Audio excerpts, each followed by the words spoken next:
સુરત મહાનગરપાલિકાએ નાણાકીય વર્ષ માટે 10,593 કરોડનું ડ્રાફ્ટ બજેટ જાહેર કર્યું છે। શહેરના ઝડપી વિકાસ અને આધુનિક સુવિધાઓને ધ્યાનમાં રાખીને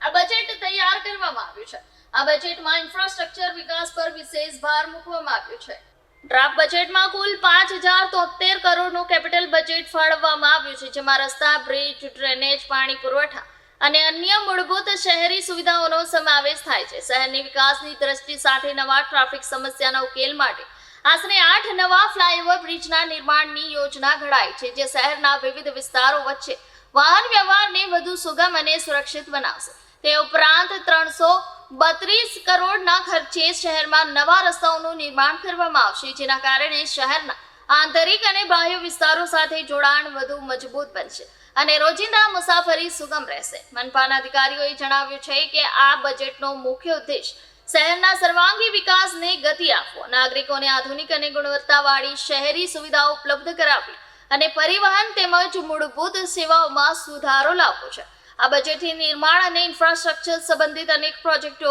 ઝડપથી આગળ વધશે, જેથી સુરત શહેર નાગરિકો માટે વધુ આરામદાયક, સુવિધાજનક અને આધુનિક શહેર તરીકે વિકાસ પામશે। સુરત મહાનગરપાલિકાના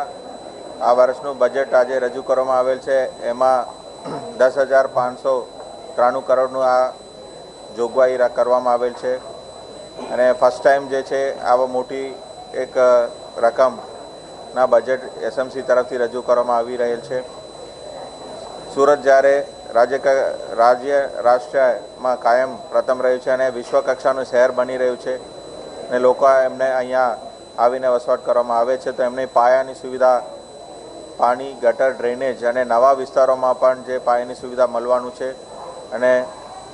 અહીંયા આવેલ સુરતીઓને હેલ્થ, એજ્યુકેશન એવા સુવિધાઓ પણ સરસ રીતે મળે, એના માટેનું આયોજન ધ્યાનમાં રાખીને આ બજેટ તૈયાર કરવામાં આવેલ છે। એની અંદર સ્લમ ફ્રી સિટી છે, ડર્ટ ફ્રી સિટી છે અને અફોર્ડેબલ હાઉસિંગ, દરેકને ઘર મળે, રહેવાનું સુવિધા મળે, એના માટેનું પણ ખાસ ધ્યાન રાખવામાં આવેલ છે અને આવતા જે નવા પેઢી છે એમને ડેવલપ કરવા માટે શિક્ષણના જે સુધારો કરવાનો છે એ પણ ધ્યાનમાં રાખવામાં આવેલ છે અને સ્લમ વિસ્તારમાં રહેતા લોકો માટેનું મોબાઈલ ક્લિનિકનું પણ આ બજેટમાં સમાવેશ કરવામાં આવેલ છે। રોડ રસ્તાનું, નવા રસ્તાઓ, નવા BRTS કોરિડોર અને ટ્રાફિકનું સમસ્યાને નિવારણ કરવા માટે ANPR સિસ્ટમ અને CCTV મારફત મોનિટરિંગ પણ પોલીસ વિભાગ સાથે સંકલનમાં આ બજેટમાં સમાવેશ કરવામાં આવેલ છે અને બસમાં પણ ખૂબ પ્રગતિ છે અને આ વર્ષે PM બસ ડ્રાઈવની અંતર્ગત લગભગ 400 બસોની EV કરવાની પણ આયોજન લીધું છે। એટલે ક્લીન અને ગ્રીન સુરતનું પણ જે આયોજન છે એમાં આ બજેટ ટાર્ગેટ કરી રહ્યું છે અને સ્વચ્છતામાં દર વર્ષે આ વર્ષે પણ કામ થાય અને લોક ભાગીદારીથી ડોર ટુ ડોરમાં કચરાનું જે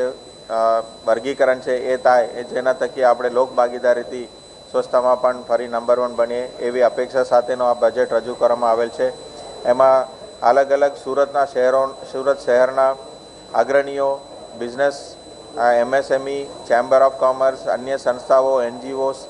અને મીડિયા મિત્રો મારફતે પણ જે પણ સૂચનો મળ્યા છે એ બધા સૂચનોને ન્યાય આપવાનો પ્રયત્ન કરવામાં આવેલ છે અને એ સાચા અર્થમાં અમલીકરણ થાય અને જે આયોજન કર્યું છે એ આયોજન ચોક્કસબદ્ધ અને